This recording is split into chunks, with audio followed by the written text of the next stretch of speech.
Hi guys! Nandito nga pala ulit ako sa bahay ngayon tapos naisipan ko magluto ng pininyang manok.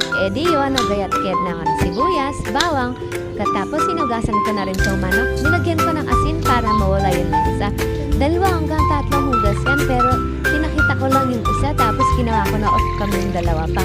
Pagkatapos sinugasan ko na rin itong mga patatas, binalatan ko din off-cam para hindi ako makakuha ng iba dyan. Pagkatapos nagisa ng bawang, sibuyas, nilagay ko na rin yung flex muna sa tidbits na pinya, tapos nilagay ko na rin ng patatas. Nilagay ko na yan ng asin, paminta at saka toyo kasi ayaw namin magpatis. Tapos nilagay ko na rin yung tidbits ng pinya. Nilagay ko na rin pati yung sabaw para manamis-namis. Pagkatapos niyan, hinayaan ko lang silang kumulo. Tapos, background check muna para may sponsor. Uy, hindi ganun. Pagkatapos, pati yung front view ng bahay namin, pinlex ko na rin. Hindi po sa amin yan ha. Pagkatapos, check muna tayo dun sa pininyang manok. Wow! 5-star restaurant ang atake. Charot. Pagkatapos yan is, hinayaan ko ulit kumulo. Tapos nilagyan ko na ng cheese. Wow! Ay, parang nagluto niya na. Parang chef.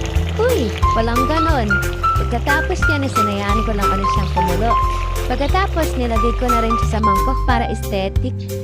Tapos, nag-plating na nga ako at nilagay ko sa unahin yung mga patatas para